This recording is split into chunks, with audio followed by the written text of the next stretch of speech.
Ongoing observation and assessment of language and literacy development should inform literacy instruction. In this classroom, the teacher employs formative and diagnostic assessments to inform specific instructional targets.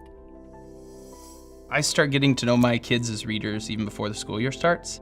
I kind of schedule before school meetings about half an hour to 45 minutes so the kids can come in. And we kind of do a couple get to know you type things, but my real goal as a teacher is to get to know them as a reader. When I meet with kids at the beginning of the year, I always ask them, tell me the last couple of books you've read or what are the favorite books you've read, so I can kind of get a feel for how much they read, whether they're motivated to read and they know automatically these are the books that I like and have read recently, or whether or not they're struggling to kind of come up with the title of, oh, my favorite book is, and that kind of gives me an idea that maybe they aren't as motivated to read on their own. That's something else that I can work on, just figuring out how to put books in their hands that make them excited to be a reader. So we do that running record. Running record is where the student reads a text and they read out loud, and they also read silently to themselves. So I can kind of get a real overview of who they are as a reader even before the school year starts. When they read out loud, I tend to time them. So I time them as they go so I can figure out how many words correct per minute and get a fluency score for them. They also read silently to themselves. When they're done reading out loud and silently, then I ask them to tell me what they've read in the story so I can see their ability to retell a text. And then there's some comprehension questions that test both literal information from the story as well as their ability to infer from the story.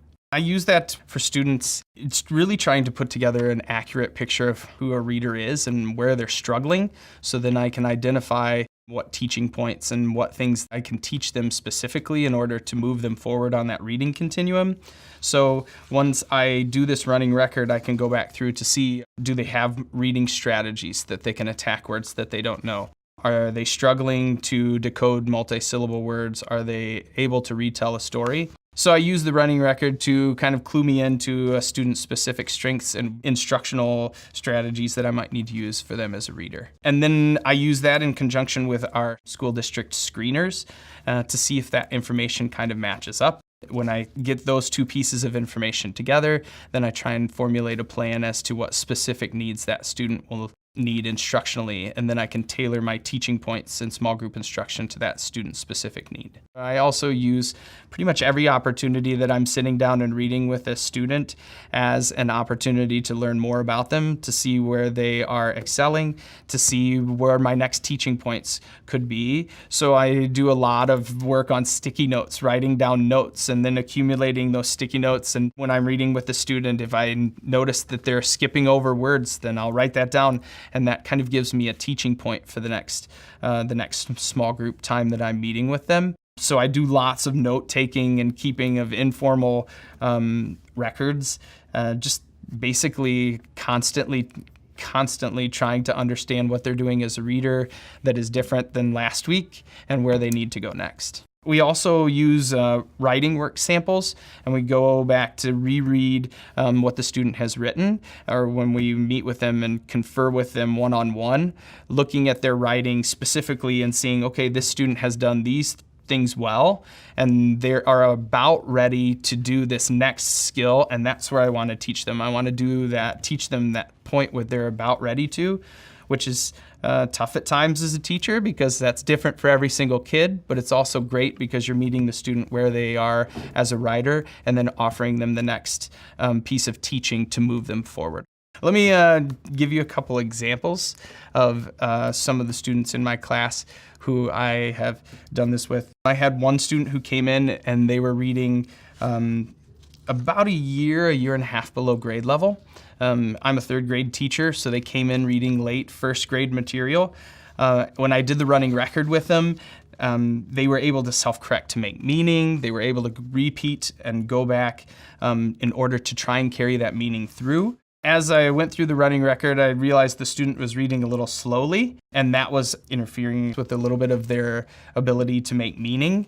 And when I asked them the comprehension questions, they seemed to be able to retell exactly what happened in the story and even kind of pinpoint some smaller fine details of what happened. So I knew it wasn't at their instructional level, I knew it wasn't a comprehension issue, and more an issue of word attack and kind of more of the basic building blocks, phonics, as opposed to comprehension and vocabulary.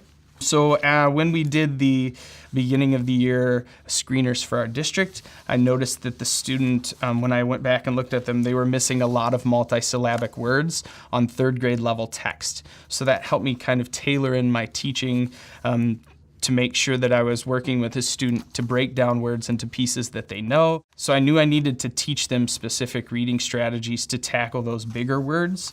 They had all of the smaller words. They just needed the more difficult multisyllabic words. So that kind of helped tailor instruction. And then we also gave a spelling inventory. And we noticed with the spelling inventory is that the student was really struggling kind of in a long vowel patterns. They were able to get the beginnings and the ends, digraphs, blends, but when it started varying the vowel patterns, whether it was silent E endings or vowel teams, their ability to read those words and spell those words started to break down.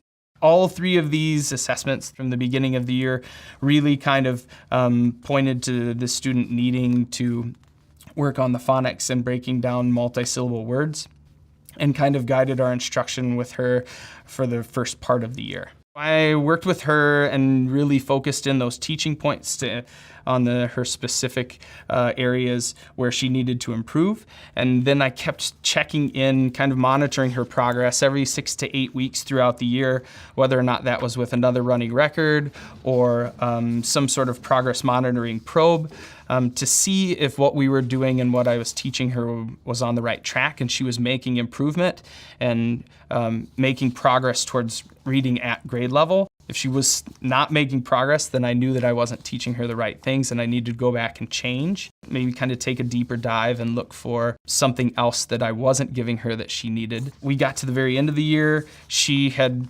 grown from being like a late first grade reader to now being a mid third grade level reader. So almost 2 full years worth of progress on those running records. Her words per minute, fluency, expression, everything fluency-wise has increased dramatically. She's even starting to mimic making voices, which is one of the things I end up doing in my own read-alouds. So we can tell she's getting there with that words per minute and that fluency and expression.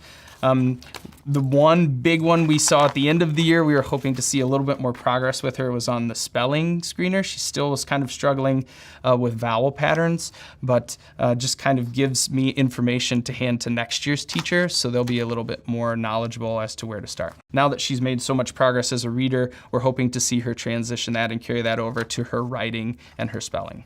Another student I had at the beginning of the year was someone who received reading support last year. And when he came in for his running record, I was kind of surprised because he seemed to, for me, be a lot more accomplished as a reader than I anticipated, which was great. It was a really good surprise. As we kind of put the running record with the beginning of the year screener and the spelling assessment, we found his words per minute he was reading through without much problem at all. His big challenge seemed to be comprehension, especially on the running record. He wasn't able to tell the story sequentially. When we asked him to retell, he kind of hopped around a little bit. In reading, we really wanted to focus with him on the comprehension aspect, his ability to retell a story that he's read independently. He also struggled on the running record with inferential thinking. So when the story doesn't give a specific answer, he has to kind of put the pieces together himself. That was a struggle for him. So that guided our teaching points for him to more of a comprehension focus. This student is now reading just at the end of third grade and has made a lot of progress when it comes to his ability to retell a story, his ability to draw inferences from text. He was always able to do that when you were talking with him in a conversation, but his ability to do it independently as a reader has really grown throughout the year. We feel like he's done very, very well.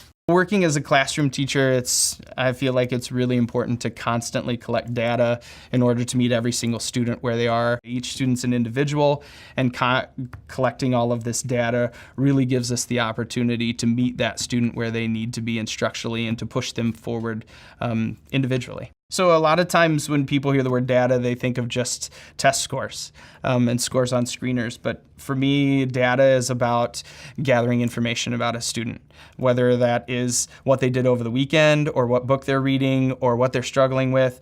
All of those pieces of information I consider data that will then help me inform what I do as a teacher and how I teach that specific student. Listening even in informal conversations about what they're doing on the weekend and where they're going and what video games they're playing gives me ideas and topics that they can write about and things that they're interested in, so I can try and get the right books in their hands. If they're stuck as a writer, I can say, hey, didn't you tell me that you went here over the weekend? That'd be a great story to write about. Or, oh, we're writing informational text. I know you love Minecraft. Why don't you write an informational text about Minecraft? And kind of using their own areas of interest to then help with the instructional side. There are these moments that I have on my couch every night where I'm like, oh my gosh, I cannot believe where this student is or how much progress they've made. Learn more at literacyessentials.org.